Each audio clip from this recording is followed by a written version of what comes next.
দেখলে বৈদ্য, রাজসভায় আমাদের অপমানটা দেখলে? হ্যাঁ, সে তো দেখলাম মন্ত্রী মশাই। আমি তো বুঝতেই পারছি না যে গোপাল মহারাজকে কি মধু খাইয়েছে যে মহারাজ গোপাল ছাড়া চোখে অন্ধ। আরে আমরা যেন মহারাজের কাছে ফেল না, কিছু একটা করতেই হবে। আমার মাথাটা গরম হয়ে যাচ্ছে। গোপালের মতন রাজসভার ময়লাকে যতক্ষণ না ফেলা যাচ্ছে ততক্ষণ আমার মাথা জ্বলন্ত কয়লা হয়েই জ্বলবে। পণ্ডিত মশাইয়ের মাথায় একটা বুদ্ধি আছে মন্ত্রী মশাই। আপনি যদি সেই অনুযায়ী উঁচির কাজ করেন তাহলে বেটা গোপালের কপালে দুর্গতির সীমা থাকবে না।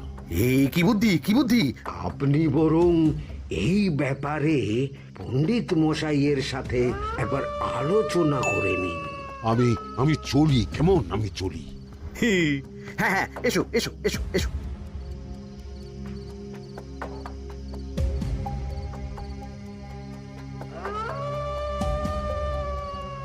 আরে ওই তো আমার বাঁ হাত ঘটা আসছে, বেটাকে দিয়ে একটা কাজ করাতে হবে। এ কি মন্ত্রী মশাই, আপনি এখানে দাঁড়িয়ে কি করছেন? এই একটা গুরুত্বপূর্ণ ব্যাপারে কথা বলছিলাম। একটা একটা কাজ করতে পারবি? কি কাজ করতে হবে বলুন মন্ত্রী মশাই। আমাকে একটু ঠান্ডা জল, পাতিলেবু আর পুদিনার পাতা দিয়ে শরবত বানিয়ে খাওয়াতে পারবি? সেসব আমার ঘরে ব্যবস্থা করাই আছে।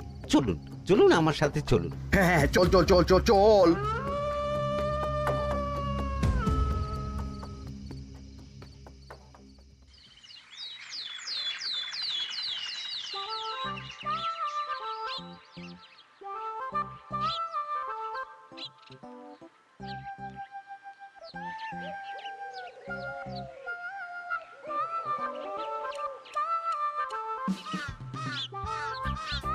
কি ব্যাপার পণ্ডিত, এত গুম মেরে আছো কেন?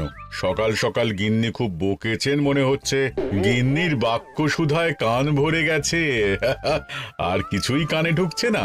আরে দাঁড়াও দাঁড়াও পণ্ডিত, দাঁড়াও জ্যোতিষী। পণ্ডিত তো আমার কথা শুনতেই পেল না মনে হচ্ছে। তুমি তো দূর থেকে বলেছো, আমি তো বলেছি পাশ থেকে, তাতেও শুনতে পাইনি। কানের পোকা হলো নাকি? কি গো পণ্ডিত, ব্যাপার কি? কেমন বুঝছো? এ তো ভয়ানক কর্ণকোষ্ঠবদ্ধতার লক্ষণ। তুমি কচু বুঝেছো? আমার হয়েছে কর্ণগোপাল, তোমাদেরও হতো, কিন্তু তোমাদের দোকান কাটা বলে হয়নি। তুমি আমাদের অপমান করছো। তোমাদের অপমান বোধ থাকলে কোনো শব্দই কানে ঢুকতো না, শুধু একটাই শব্দ কানে বাজতো, গোপাল গোপাল গোপাল। এবারে রাজসভায় কিভাবে হেনস্থা হতে হলো মনে নেই?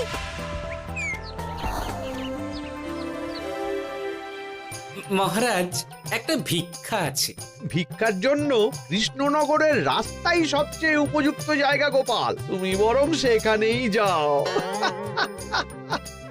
মন্ত্রী, মন্ত্রী মশাই ঠিকই বলেছেন মহারাজ। যে যার নিজের জায়গা থেকে কথা বলে। কুকুর বলে ভৌ ভৌ, বেড়াল বলে মিউ মিউ, কাক বলে কা কা।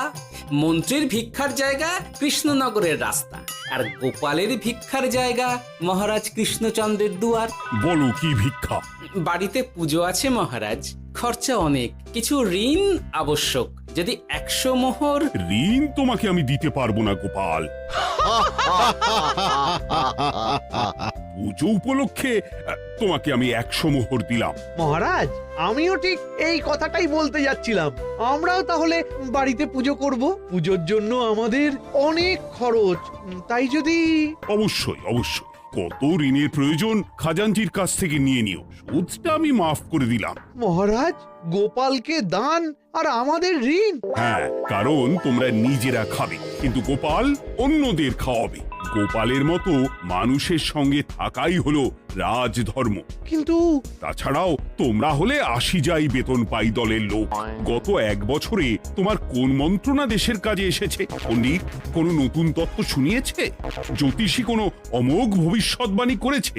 আর বৈদ্য 3 বছর ধরে আমার হাঁটুর ব্যথা সারাতে পারেনি। কিন্তু গোপাল, গোপালের ভাঁড়ে হাস্যরসের কখনো অভাব হয়নি। মনে আছে? আছে, কিন্তু করার তো কিছু নেই। আছে। কিছু ভেবেছো নাকি পণ্ডিত? তোমাদের মনে আছে মহারাজ মোহর দেওয়ার পর গোপাল সেদিন বলেছিল, কি গোপাল, খুশি তো? মহারাজ, আপনি আমাকে এক মুঠো ধুলো দিলেও আমি খুশি। সেই ধুলো মুঠোই আমি সোনা মুঠো করে ফেলবো। মনে নেই আবার? একটু ঝেড়ে কাশো তো দেখি পণ্ডিত, কি ভেবেছো? যা হবে দেখতেই পাবে।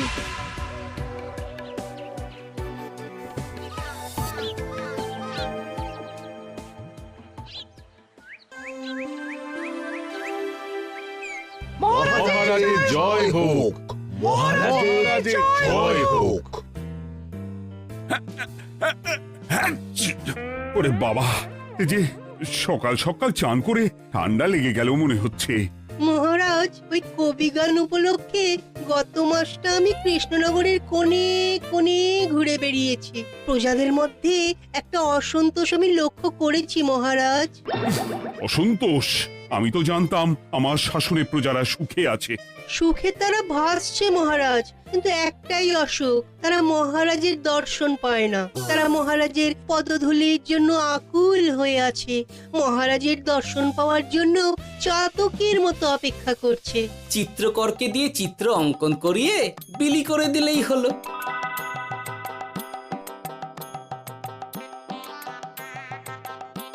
খুব ধুলো হয়েছে মহারাজ, কিন্তু এত ধুলো। কালকের ঝড়ে ঢুকেছে। ঝাড়ুদার,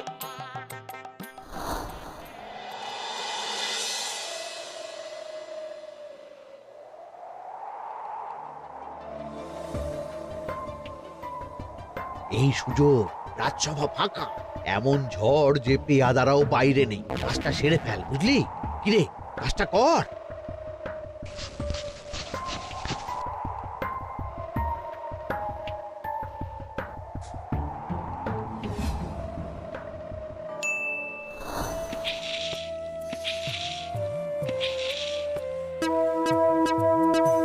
এত ধুলো! উফ, মহারাজ, কাল ঝড়টা বড় সাংঘাতিক হয়েছিল। তা বটে। আচ্ছা গোপাল, তুমি বলেছিলে মহারাজ তোমাকে এক মুঠো ধুলো দিলেও সেটা সোনা হয়ে যাবে। এখনো সেই কথাই বলছি।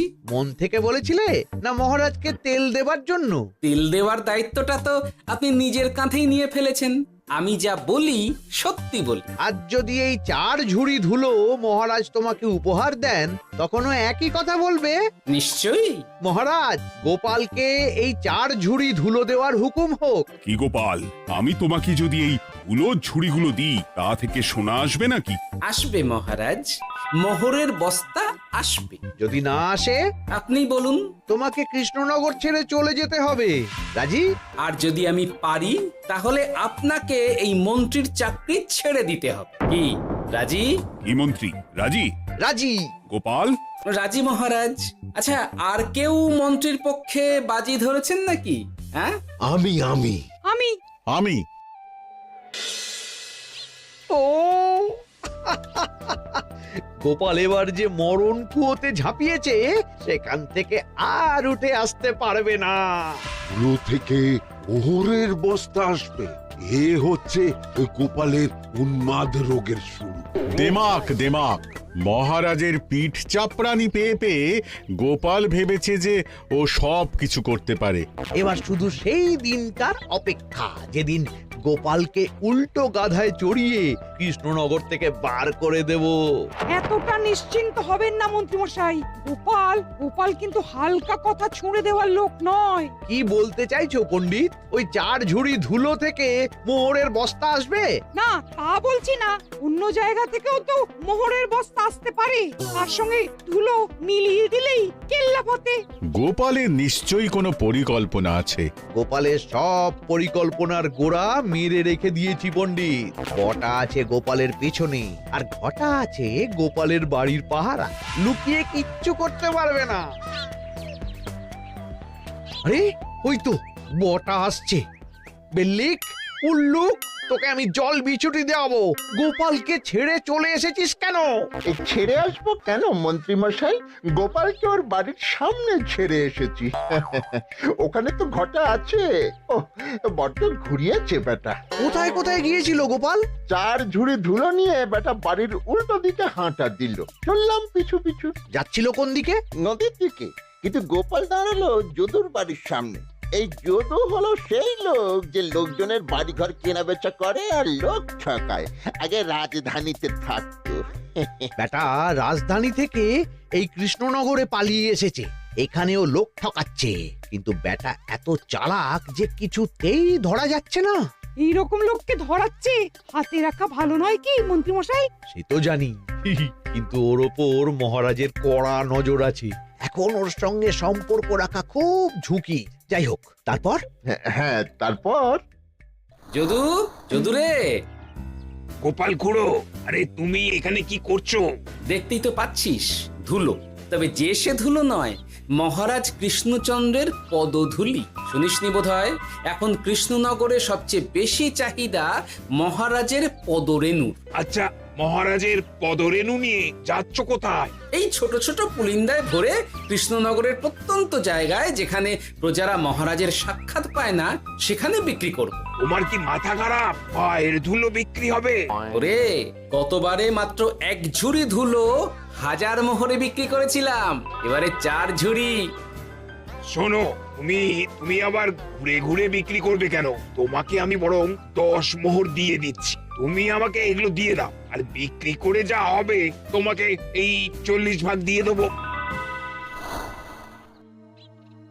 ওই 10 মোহরে বদমাস যদুকে ধুলো বেচে গোপাল বাড়ির দিকে চললো।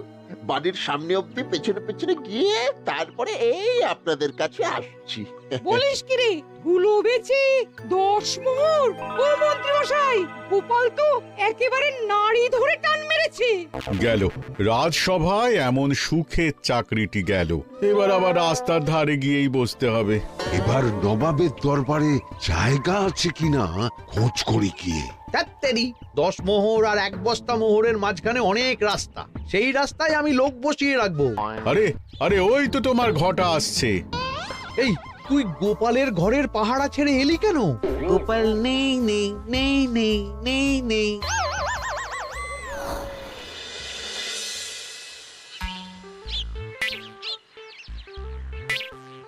আরে, ভয় পেলি নাকি? না না না না না, ভয় পাবো কেন? শোন, তোকে পেয়ে আমার খুব ভালো হলো বুঝলি। তোকে আমার একটা কাজ করতে হবে। বলো বলো। আসলে বুঝলি, আমার না গিন্নিকে নিয়ে তার বাপের বাড়ি যাওয়ার কথা ছিল, কিন্তু হঠাৎ বিশেষ কাজে আমাকে খামবাজে চলে যেতে হচ্ছে। এখন আমি গিয়ে গিন্নিকে বললে বুঝতেই পারছিস কুরুক্ষেত্র হয়ে যাবে একেবারে। তাই আমি কাউকে খুঁজছিলাম যে আমার বাইরে যাওয়ার খবরটা আমার গিন্নিকে গিয়ে দেবে। তুই পারবি বাবা ঘটা? ওরে বাবা! আরে আরে আরে, ভয় পাস না, তোকে গিয়ে মুখে কিছু বলতে হবে না। এই নে, এই চিঠিটা আমার বউকে দিবি।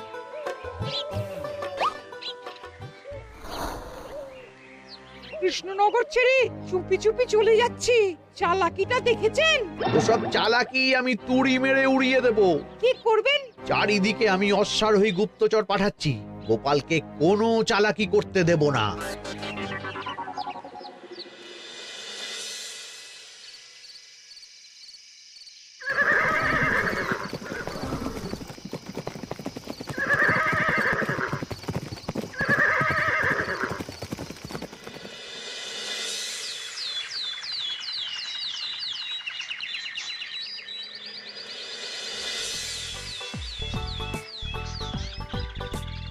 অং বং পিং পং।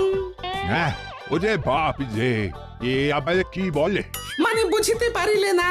অং বং পিং পং অর্থাৎ আইসো আমার নিকট বিদেশি জাদু শরবত আছে।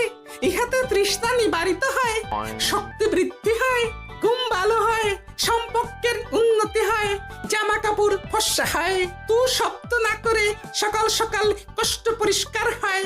মূল্য মাত্র 1 মোহর। বোঝো, ওইটুকু অং বঙ্গের মধ্যে এত কিছু? ঠিক আছে, তা দাও দেখি। আপাতত টেস্টটা তো মিটু, বাকিগুলো পরে বোঝা যাবে।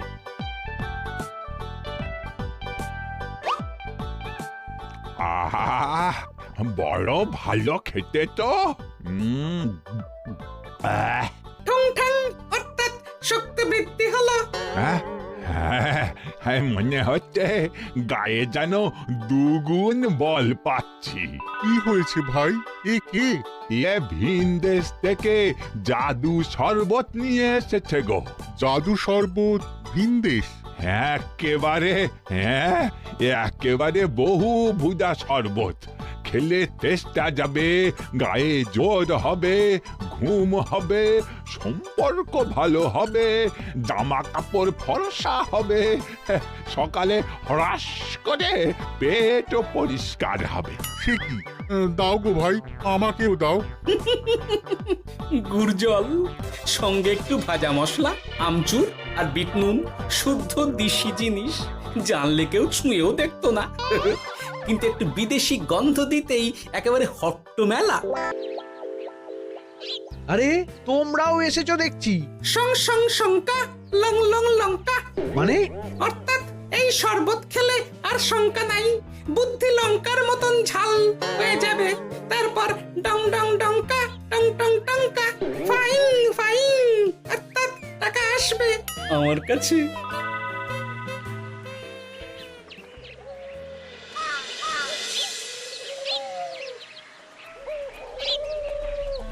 ঝপ ঝপ ঝপাং ভট ভট ফটাং, অর্থাৎ উহাকে দৌড়িয়েছো কেন? বেটা জোচ্চোর অনেককে ঠকিয়েছে। অনেক দিন থেকে তককে তককে ছিলাম। এবার এই ধুলো নিয়ে মহারাজের পায়ের ধুলো বলে বিক্রি করছিল। একটা বেনামি চিঠিতে খবর পেয়ে বেটাকে ধরেছি। ব্যাং ব্যাং বিগ ব্যাং, অর্থাৎ বাহ বাহ বাহ বাহ। বেনামি চিঠিটা আমি দিয়েছিলাম বাবু। বাবা যদু, তুমি সেই রাজধানী থেকে কৃষ্ণনগর অবধি মানুষকে অনেক খোল খাইয়েছো। তুমি এতদিন ঘুঘু দেখে এসেছিলে বাবা, এবার গোপাল নামক ফাঁদটা দেখলে। কতবার বলবো এইসব ধুলো আমি গোপালের কাছ থেকে কিনেছি। যা বলার ওই বিচারের সময় মহারাজকে বলবি। চল চল চল চল চল।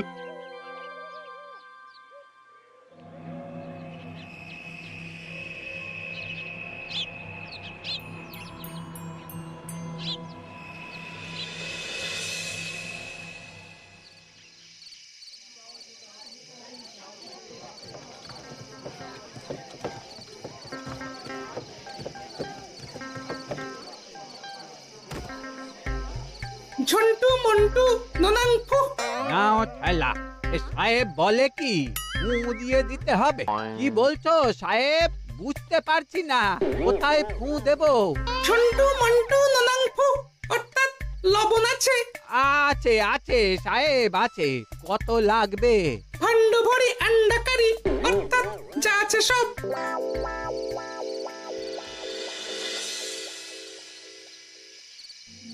ব্যাস, মোটামুটি আশেপাশে সব দোকানের নুন এখন আমার জিম্মায়।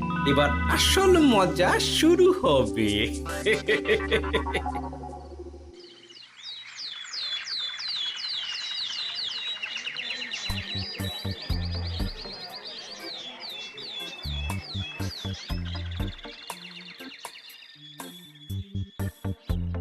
নুন আছে? না হুজুর, গোটা কৃষ্ণনগরেই নুন নেই। ওই দেখো, পুরো রাজসভাই বাজারে জড়ো হয়েছে।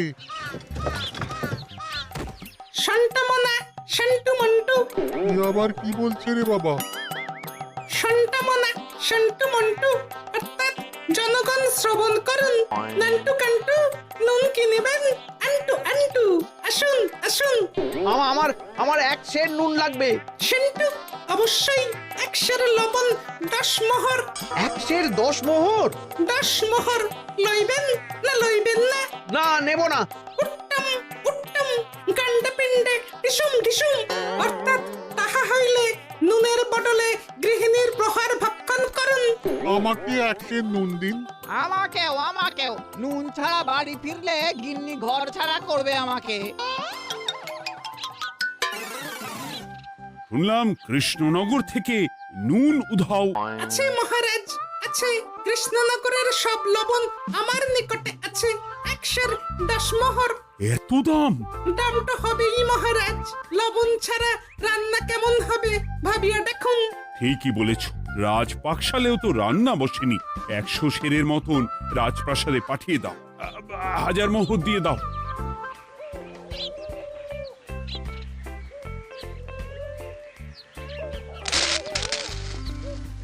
ব্যাস 1 বস্তা মোহর হয়ে গেছে। গোপাল, হ্যাঁ মহারাজ, গোপাল যে 4 ঝুড়ি ধুলো থেকে 1 বস্তা মোহর রোজগার করেছে। ইয়া বাত! চলো রাজসভায়, পুরো গল্পটা শুনতে হবে। সকলেই এসো তাহলে রাজসভায়। কিন্তু মহারাজ, যারা বাজি হারলো তাদের তো চাকরি গেছে, তো তারা রাজসভায় যাবে কি করে? ঠিক ঠিক ঠিক বলেছ। আর যারা বাজি হারলো তারা বাদ, বাকিরা চলো। এই সেরেছে, গোপাল তো আবার বাজি মেরে দিল। ও মহারাজ, আমাদের দেখুন। ও মহারাজ, আমাদের দেখুন। ও মহারাজ। হ্যাঁ